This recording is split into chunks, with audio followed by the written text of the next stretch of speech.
Jai Hind everyone. So today we will discuss about the DNA sequencing, है ना।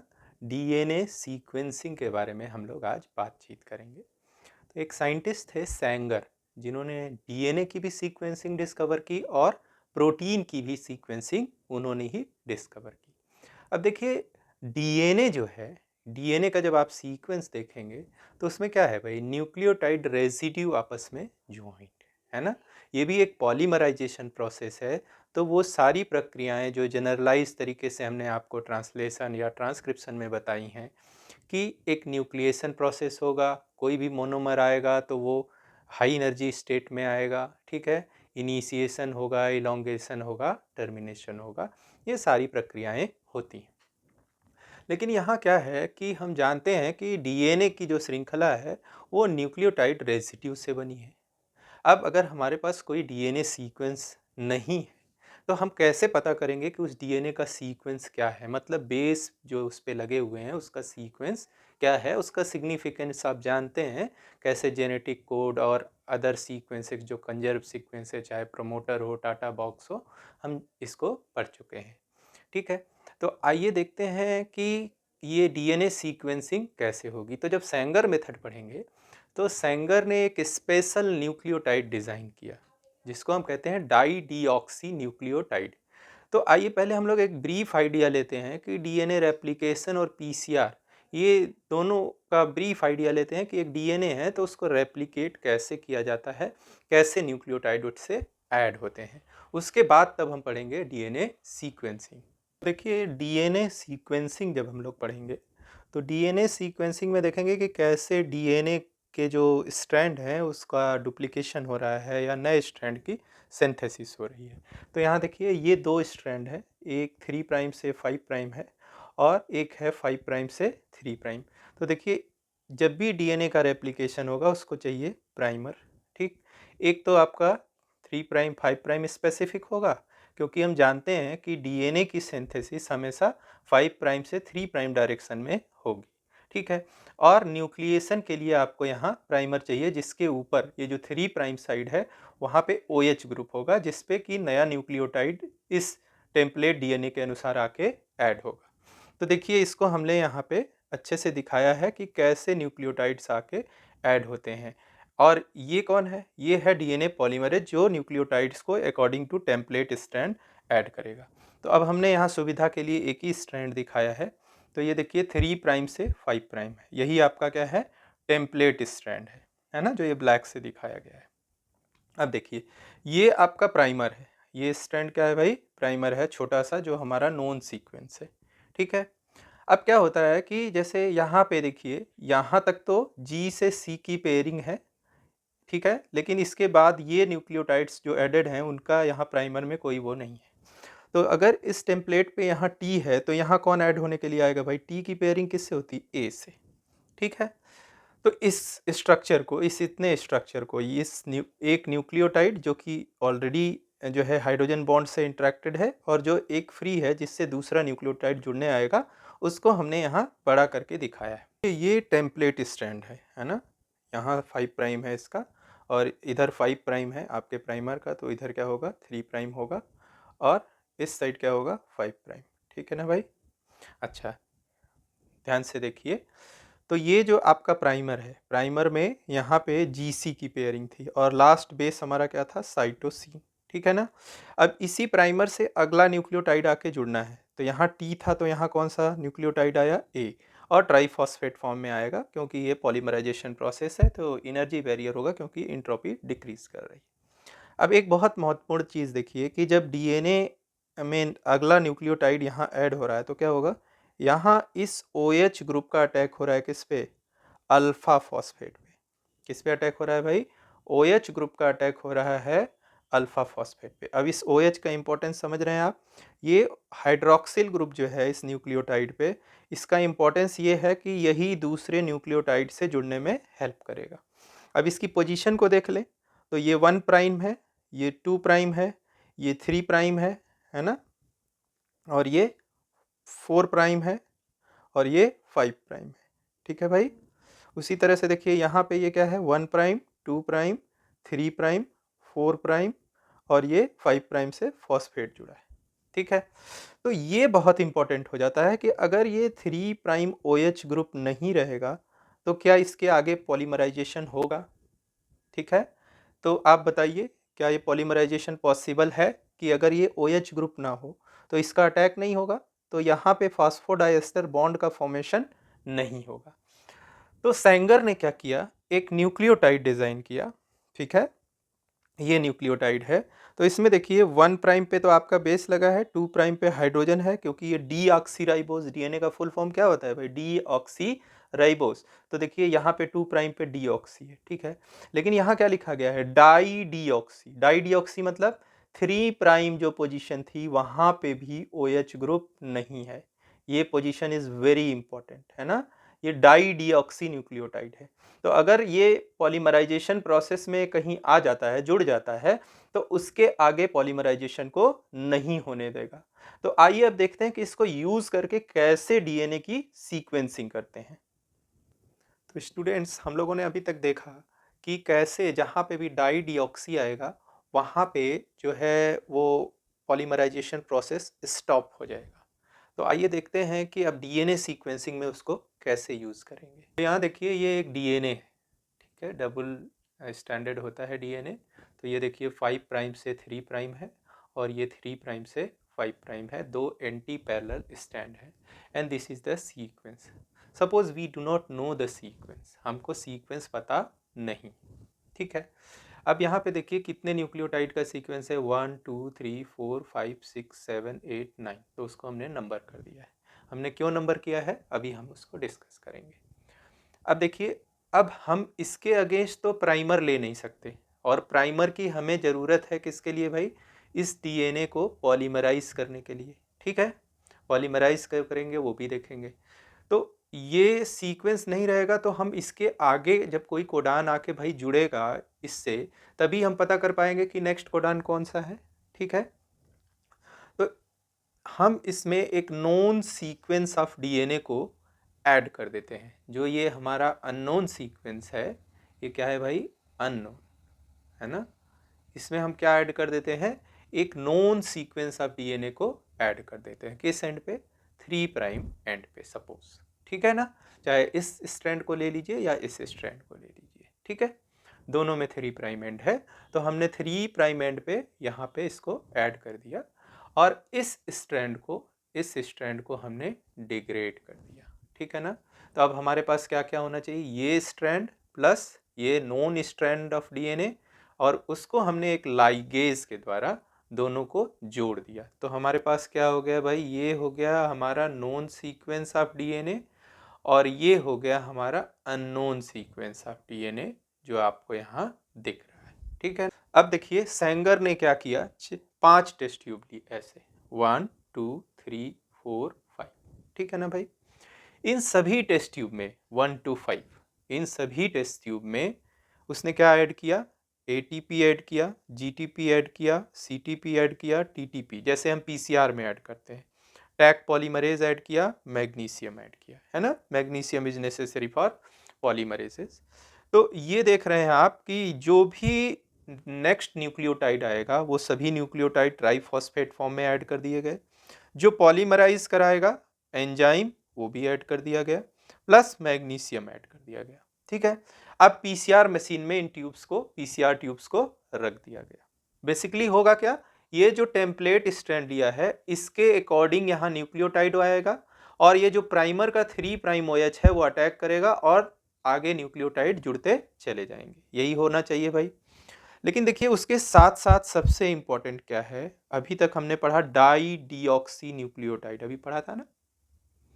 ये जब भी जुड़ेगा तो जो पॉलीमराइजेशन प्रोसेस है वो क्या हो जाएगा, स्टॉप हो जाएगा, उसके बाद पॉलीमराइजेशन नहीं हो सकता। ये जो डाई डीऑक्सी है चाहे ATP है, तो जैसे मान लीजिए यहाँ T है तो A जुड़ने के लिए आएगा, तो 1 2 3 4 न्यूक्लियोटाइड बाद जो है एक ऐसी चेन बनेगी जो 4 न्यूक्लियोटाइड की होगी, जो प्राइमर से जुड़ी होगी, है ना।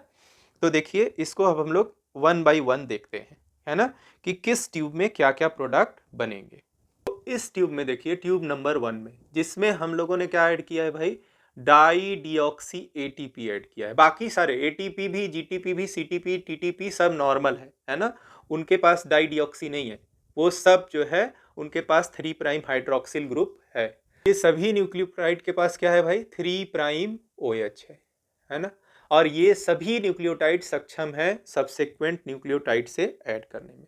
लेकिन जैसे ही ये ऐड होगा, ये क्या है डाई डिऑक्सी, तो इसका 3 प्राइम OH इसमें नहीं है ना, 3 प्राइम OH इसमें नहीं है। और हम जानते हैं कि 3 प्राइम OH ही अगले अमीनो एसिड अगले न्यूक्लियोटाइड के अल्फा फॉस्फेट पे अटैक करेगा और फॉस्फोडाइस्टर बॉन्ड बनाएगा। लेकिन इसके पास है ही नहीं, तो चेन वहीं पे टर्मिनेट हो जाएगी। ठीक है, तो चलिए सबसे पहले बात करते हैं ट्यूब नंबर 1 की। तो देखिए ट्यूब नंबर 1 में यहाँ पे आपने लिया है डाई डिऑक्सी एटीपी।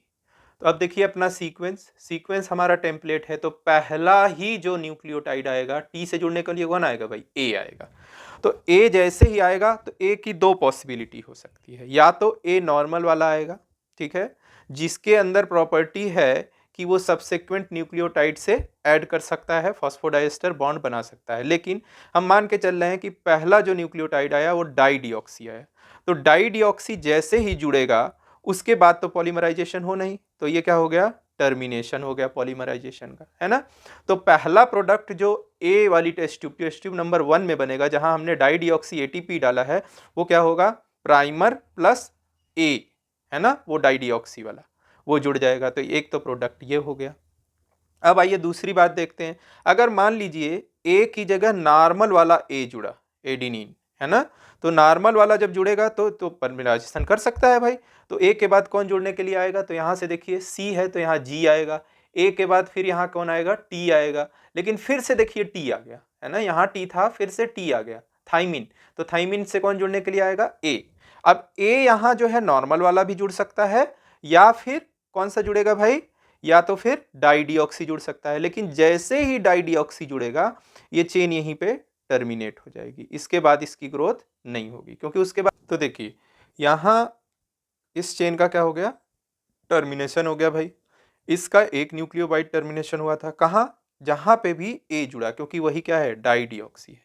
लेकिन अगर मान लीजिए ये 1 और 4 दोनों ही पोजीशन पे, यहाँ और यहाँ, यहाँ और यहाँ, अगर इन दोनों ही पोजीशन पे ए नॉर्मल जुड़ गया जो कि डाइडिऑक्सी नहीं है, तब क्या होगा, तब ये पूरी चेन 9 न्यूक्लियोटाइड्स हैं यहाँ, तो ये 9 न्यूक्लियोटाइड्स की एक चेन का सिंथेसिस हो जाएगा। ठीक है, ये बात समझ में आई।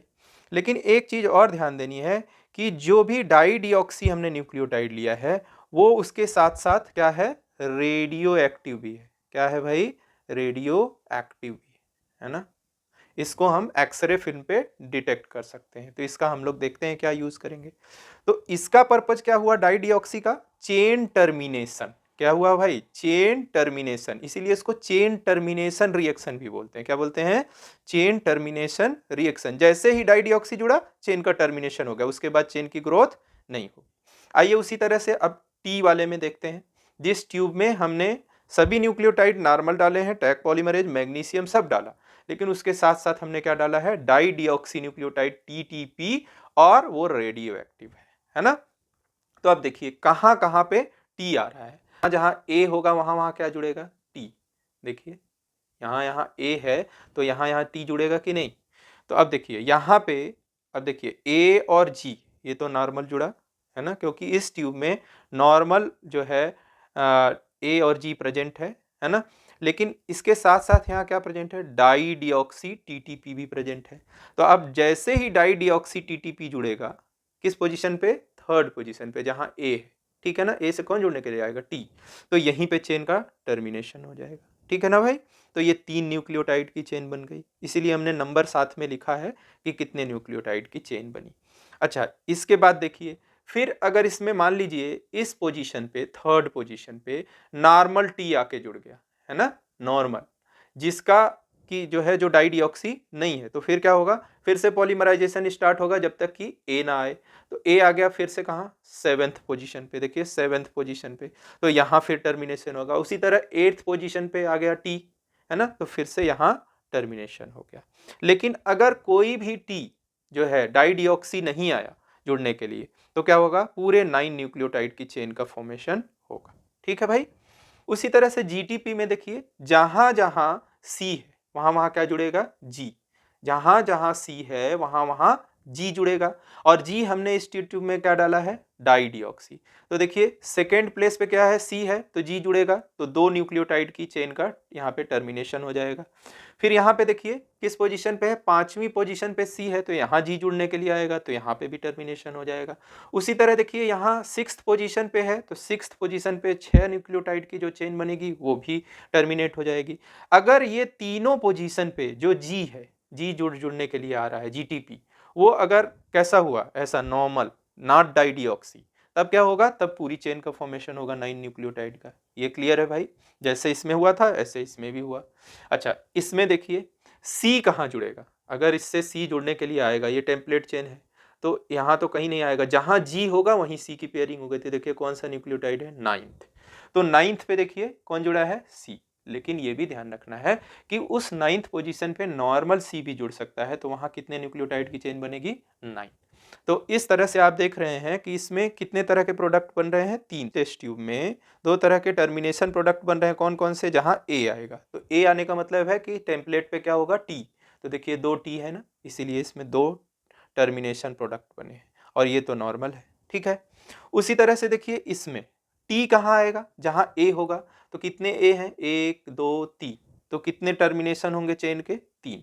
तो इसमें कितने प्रोडक्ट बने, 3 चेन टर्मिनेशन के प्रोडक्ट बने, और ये तो सब में बनेगा अगर सारे न्यूक्लियोटाइड नॉर्मल जुड़े तो।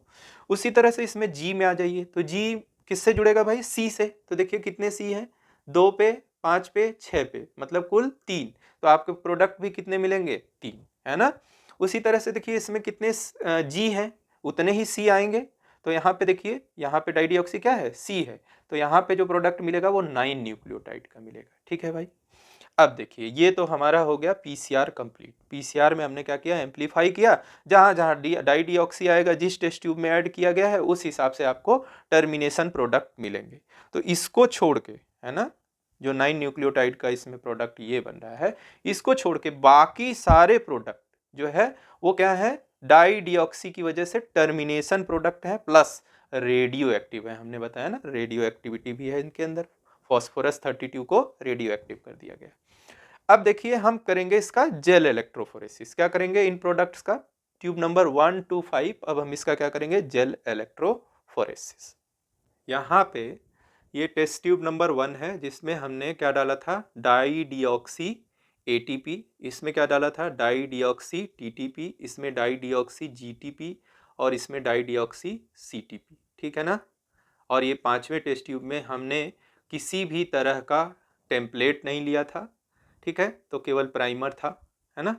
और टेम्पलेट नहीं है तो उसके ऊपर कोई न्यूक्लियोटाइड ऐड नहीं होगा, ठीक है। तो अब हम इसकी क्या करेंगे, जेल इलेक्ट्रोफोरेसिस।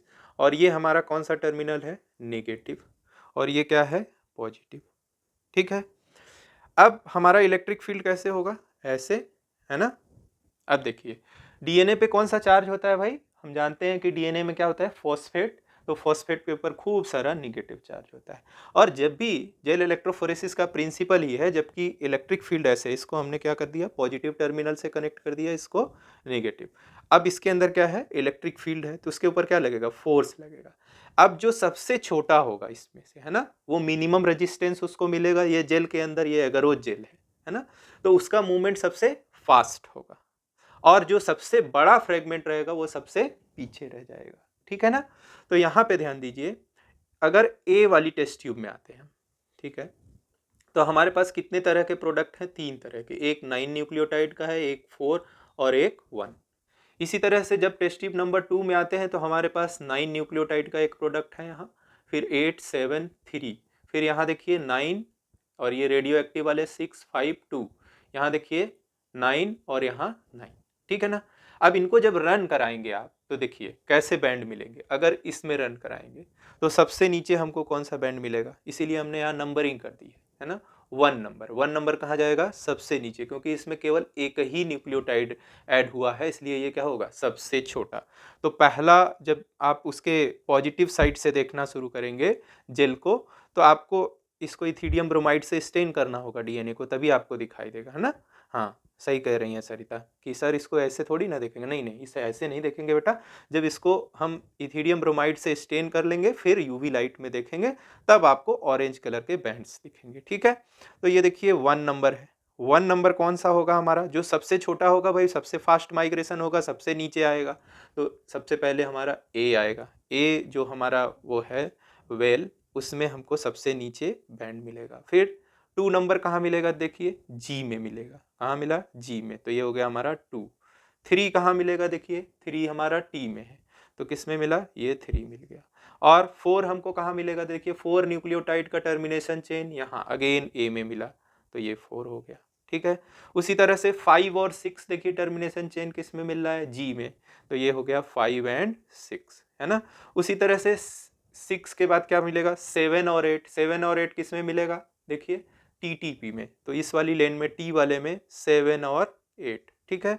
और इसके बाद देखिए 9 न्यूक्लियोटाइड की चेन सब में मिलेगी, लेकिन यहाँ पे अंतर क्या है भाई, यहाँ पे जो सीटीपी है ना, यहाँ पे देखिए इसमें हमने क्या डाला है, डाई डिऑक्सी न्यूक्लियोटाइड सीटीपी डाला है, तो इसमें दोनों चेन मिलेंगी, ये वाली भी और ये वाली भी।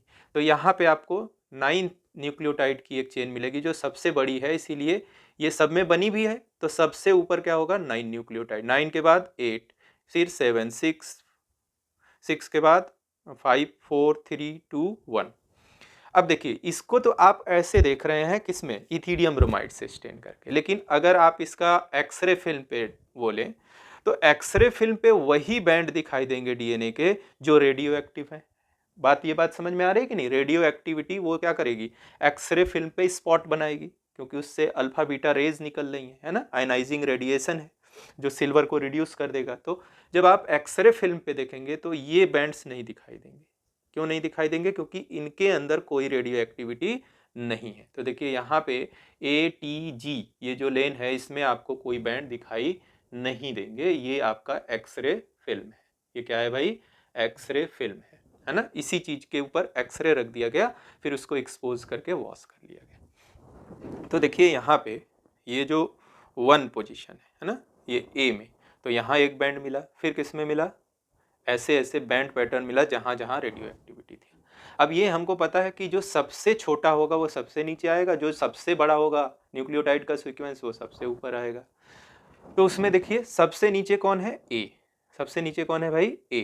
तो ए सबसे पहले आएगा, ठीक है। यहाँ से हम इधर से कौन सा एंड होगा, 5 प्राइम। क्यों, देखिए भाई जो हम स्ट्रैंड लेके चले थे वो क्या था, 3 प्राइम से 5 प्राइम, तो जो बना होगा वो क्या होगा, 5 प्राइम से 3 प्राइम। इतना तो सबको क्लियर है ना, यहाँ कंफ्यूजन नहीं होना चाहिए।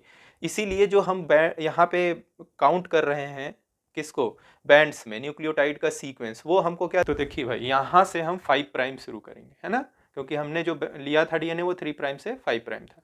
तो यहाँ देखिए पहला न्यूक्लियोटाइड कौन सा आएगा 5 प्राइम पे, ए।